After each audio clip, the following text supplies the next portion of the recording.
অষ্টম শ্রেণীর গণিত ক্লাসে তোমাদের সবাইকে স্বাগতম। যারা 2025 সালে আমাদের সাথে রয়েছে তোমরা জানো যে আমরা বিগত তিনটি ক্লাসগুলোতে কিন্তু আমরা এই পর্যন্ত অর্থাৎ উদাহরণ 3 পর্যন্ত সম্পূর্ণ ক্লিয়ার ভাবে সুন্দর করে বোঝানোর চেষ্টা করেছি। সেই সূত্র অনুসারে আমাদেরকে আজকে যে কাজটা করতে হবে সেখানে হলো এখানে নিচে একটি কাজ রয়েছে, এই কাজটি সম্পূর্ণভাবে সমাধান করতে হবে। তুমি যদি এখানে খেয়াল করো এই কাজটিতে উল্লেখ করা হয়েছে 0 1 1 2 3 5 তারপর তোমার 8 13 এখানে তারপর রয়েছে কত তোমার 21 অর্থাৎ 21 এখানে রয়েছে হলো তোমার 34 ডট ডট ডট সংখ্যাটিকে ফিবোনাক্কি সংখ্যা বলা হয়। এইগুলো সংখ্যা হলো ফিবোনাক্কি। ভালো করে মুখস্থ করবে যে ফিবোনাক্কি সংখ্যা বলতে কিন্তু প্রচুর পরিমাণে, ঠিক আছে, প্রচুর পরিমাণে এমসিকিউ প্রশ্ন আসে যে নিজের কোনটি ফিবোনাক্কি। সেক্ষেত্রে যদি তোমার এই মানটা মুখস্থ থাকে সেক্ষেত্রে তুমি খুব ইজিলি বুঝতে পারবা যে ফিবোনাক্কি জিনিসটা কি। সেক্ষেত্রে প্রশ্ন করেছে কি দেখো, প্রশ্ন করেছে সংখ্যাগুলোকে কোন প্যাটার্ন দেখতে পাও কি? এখানে যে এটা আছে এর মধ্যে কোনো প্যাটার্ন দেখতে পাচ্ছি কি?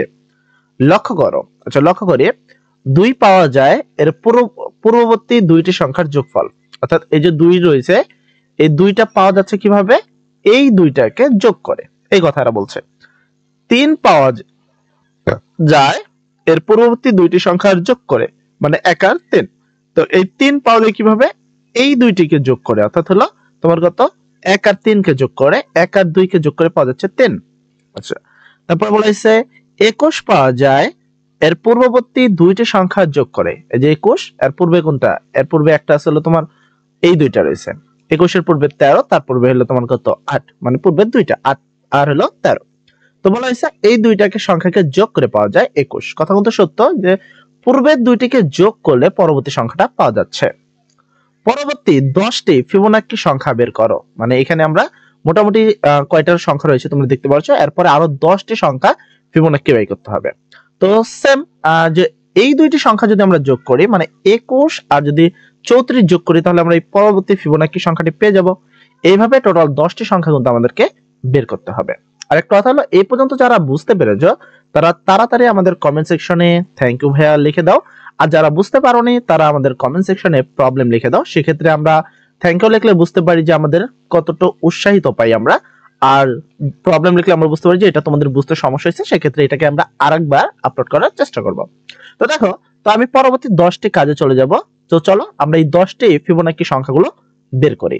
তো তোমরা এটা কিভাবে বের করবা সেটা আমরা যদি বের করি, তো চলো আমরা বের করে নিই। আর পরবর্তী আমরা কি বলেছি? আমরা বলেছি 21 আর 34 কে যোগ করব। তাহলে আমরা লিখবো হলো 21 যোগ 34, 21 যোগ 34 এই দুটাকে যোগ করলে যে সংখ্যাটা পাবো, মানে এই দুইটাকে যোগ করলে আমরা যে সংখ্যাটা পাবো সেটা হবে কি এর পরবর্তী ফিবোনাক্কি সংখ্যা। তাহলে এই দুটাকে যোগ করলে তুমি কত পাবো? 5, আর এটা যোগ করলে 5 মানে হলো 55।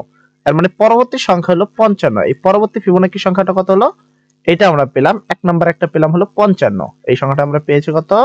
55। আচ্ছা 55 পেয়েছে, এবার পরবর্তীটা বাই করব। আচ্ছা পরবর্তী বাই করার জন্য আমরা এই 34 মানে এই 34 আর 55 যোগ করব। যোগ করলে কত হয় তুমি যদি খেয়াল করো, আমরা যদি ক্যালকুলেটর নিয়ে আসি অথবা তোমরা এমনি পারবে, দেখো 3 আর 5 যোগ করলে কত হবে? 8। 3 আর 5 যোগ করলে হচ্ছে হলো 8। আচ্ছা আর এদিকে 4 আর এখানে 5, এই দেখো এখানে আমি প্রথমটা যোগ করছি, এবার আমি এইটা আর এইটা যোগ করব। তাহলে দ্বিতীয় 4 আর হলো 5 যোগ করলে হচ্ছে 9, মানে 55 এর পরবর্তী ফিবোনাক্কি সংখ্যাটা হচ্ছে কত? 89। এবার পরবর্তী আমি দুইটা বাই করছি, পরবর্তীটা বাই করতে, পরবর্তী বাই করার নিয়ম কি? 55 এর সাথে আমি এই দুইটা বার যোগ করব। এই যে নিচে প্রত্যেকটা নিচে এভাবে লিখবা, ঠিক আছে? যে এর পরবর্তী কি ফিবোনাক্কি 34 এর পরবর্তী ফিবোনাক্কি সংখ্যা হলো তোমার কত? 21 যোগ 34। তারপর কি 55 এর পরবর্তী ফিবোনাক্কি সংখ্যা হলো কত? 34 যোগ 55, ঠিক আছে? তো এইভাবে জাস্ট দেখা দিতে হবে, এটা তেমন একটি খুব বেশি কোনো কাজ নাই, ঠিক আছে? তো তারপরে আমরা কি করব? আবারও এই দুইটা যোগ করলে যে সংখ্যাটা পাবো সেটা হলো পরবর্তী সংখ্যা। তোমরা এই 10টি সংখ্যা আশা করি তোমরা বের করতে পারবা। তো লিখবা কিভাবে? আমি লিখার কথাটা বলে দিই। অনেকে বলবো ভাই আমরা করতে তো পেরেছি, বুঝতেও পেরেছি, কিন্তু লিখতে পারছি না। সেক্ষেত্রে তোমরা লিখবা হলো 34 এর পরবর্তী ফিবোনাক্কি সংখ্যা সমান সমান দিছে, তারপর আমরা এই দুটোকে যোগ করে দেব, 21 যোগ 34 সমান সমান 55। এইভাবে পরের গুলো ধারাবাহিকভাবে লিখবা। আচ্ছা এর পরবর্তী টপিকে আমি আসবো হলো স্বাভাবিক, এখানে বলা হয়েছে স্বাভাবিক ক্রমিক সংখ্যার যোগফলগুলো নির্ণয় করো। ক্রমিক সংখ্যা বলতে আসলে পরপর যে সংখ্যাগুলো থাকে এগুলো বলা হয় ক্রমিক। যেমন 1 2 3 4 5 6 7 8 9 10 এগুলোকে বলা হয় কি সংখ্যা? ক্রমিক সংখ্যা। তো স্বাভাবিক ক্রমিক সংখ্যাগুলো কি করতে হবে? যোগ করতে হবে। এখানে এরা বলছে আমি একটা সুপার ট্রিক্স শিখিয়ে দেবো, আগে এদের একটু কথাগুলো বুঝে নি, তারপরে তোমাদের আমি এমন একটা ট্রিক্স বলে দেবো যেটা তুমি ইজিলিতে করতে পারবা, ঠিক আছে? তো ফার্স্ট আমি এখানে দেখি কি বলছে এরা। স্বাভাবিক ক্রমিক সংখ্যার যোগফল বের করার একটি চমৎকার সূত্র রয়েছে। যেমনটা আমি বললাম যে একটা চমৎকার সূত্র কিন্তু শিখাবো, তার আগে এদেরটাকে দেখি। আমরা সহজেই সূত্রটি বের করতে পারি। তো মনে করি 1 থেকে 10 পর্যন্ত ক্রমিক স্বাভাবিক সংখ্যার যোগফল ক।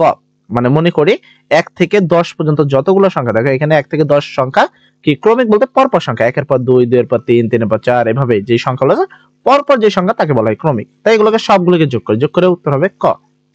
এবার এটা দেখো নিচে কি বলেছে, লক্ষ্য করে প্রথম ও শেষের পদের যোগফল হলো 11, মানে এই 1 প্রথম আর শেষ হলো 10, এই দুটো যোগ করলে 1 করে।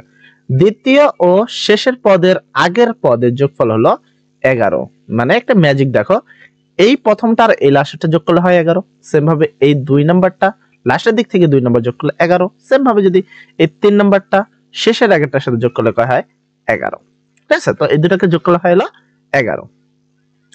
একই সংখ্যাগুলোর প্যাটার্ন অনুসারে 5 জোড় সংখ্যা পাওয়া গেল। তাহলে সেই অনুসারে এখানে কয়টা? 10টা সংখ্যা আছে, তাই 5 জোড়। সুতরাং যোগফল হবে 5 গুণন, এখানে বলেছে 11 গুণন 5 সমান 55। এ থেকে স্বাভাবিক ক্রমিক সংখ্যার যোগ বের করার একটি কৌশল পাওয়া গেল। তো এখানে এরা এইভাবে বলেছে, তবে আমরা তোমাদেরকে আরেক ভাবে বলবো। দেখো আমরা তোমাকে এটার একটা সুপার একটা ট্রিক্স শিখিয়ে দিচ্ছে যে কিভাবে তুমি যে কোনো স্বাভাবিক ক্রমিক সংখ্যার যোগফল, এটা কিন্তু প্রশ্নে সর্বোচ্চ ক নম্বরে আসতে পারে অথবা এমসিকিউ এর জন্য করেছে। তো স্বাভাবিক ক্রমিক সংখ্যার যোগফলের একটা সূত্র হলো n, ঠিক আছে? n ইনটু n প্লাস 1, ঠিক আছে? n into n plus 1 divided 2, এই সূত্রটা তোমরা ব্যবহার করবা, তাহলে দেখবা তুমি যে কোনো জিনিস খুব অনায়াসে বাই করতে পারবা। স্বাভাবিক সংখ্যার যোগফল হলো n into n plus 1 divided 2। তো কিভাবে এই সূত্রটা ব্যবহার করে তুমি যে কোনো কিছু করতে পারবে সেটার জন্য আমি একটু দেখাই। এরা বলছে 1 থেকে 10 পর্যন্ত সংখ্যার যোগফল, উত্তরটা কিন্তু পাওয়া গেছে যে উত্তরটা হবে হলো 55। উত্তরটা কত হবে? 55। এবার আমরা এখানে ক্যালকুলেশন করব, করে দেখবো যে আসলে 55 পাই কিনা।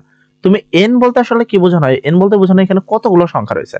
তো 1 থেকে 10 পর্যন্ত অবশ্যই 10টি সংখ্যা রয়েছে, তাহলে n এর মান হলো 10। তাহলে এখানে তোমরা n এর মান বসাবা কত? 10, ঠিক আছে? দেন ব্র্যাকেট আছে, ব্র্যাকেট, তারপর কত? এখানে n এর মান আমরা কত বসাবো? 10, তাহলে n এর মান আমরা বসালাম 10, হইছে?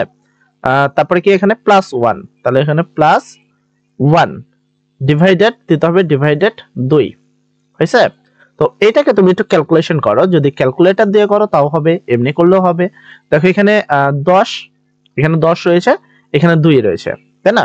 10 এর যদি 2 দ্বারা ভাগ করি, অথবা যদি আমরা এইভাবেও করি যে উপরে হলো কত? উপরে হলো এই হলো 10, আর এখানে হলো ব্র্যাকেট, 10 এর সাথে 1 যোগ করলে হয় কত? 11, ঠিক আছে? আর ভাগ কত? 2, যদি কাটাকাটি করি এই 2 দ্বারা 10 এ কাটলে হয় 5, ঠিক আছে?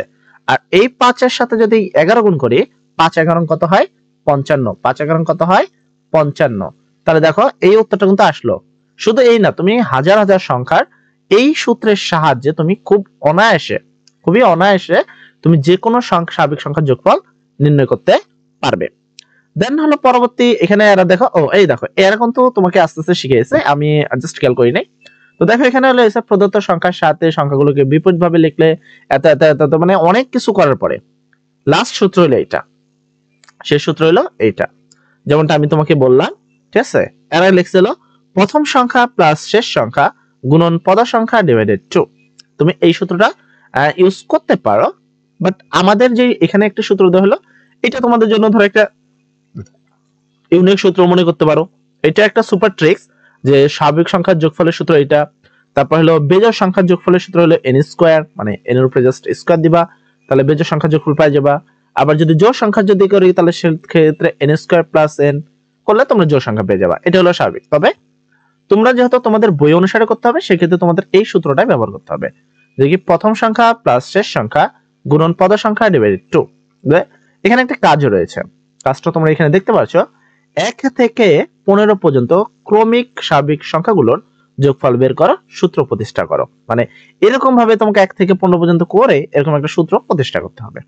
সেটা আমরা নেক্সট ক্লাসে করে দিব। আজকে আমরা এই পর্যন্ত ক্লাসটি রাখলাম।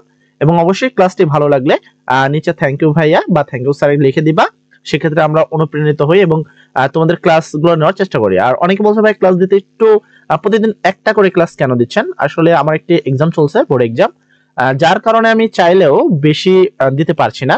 তো আমার এক্সামটা শেষ হয়ে গেলে সাথে সাথে আমরা এই গণিত অল্প সময়ের মধ্যে সব গণিত শেষ করে দিব। তার জন্য অবশ্যই আমাদের চ্যানেলের সাথে থাকবা, চ্যানেলটি সাবস্ক্রাইব করে দিবা। এন্ড দেন যদি কোনো প্রবলেম হয়, কোনো কিছু বুঝতে সমস্যা হয়, তাহলে নিচে প্রবলেম লিখে দিবা। আর সবচেয়ে ভালো হয় যদি প্রবলেমটা লেখার পরে তুমি টাইমটা এলাও করো, যে কোন সময়টা তোমার প্রবলেম হয়েছে, মানে ভিডিওর ঠিক কোন সময়টা। সেক্ষেত্রে আমরা এই টপিকটা বুঝতে পারলে তোমাদেরকে আবারও আমরা কি করতে পারবো, আপলোড করতে পারবো। যাক, আজকের ক্লাস এই পর্যন্ত। পরবর্তী ক্লাসে আমরা কাজ করব, সূত্র প্রতিষ্ঠা করবো এবং তার নিচের অংশগুলো দেখে নেব। সবাই ভালো থাকো। আসসালামু আলাইকুম।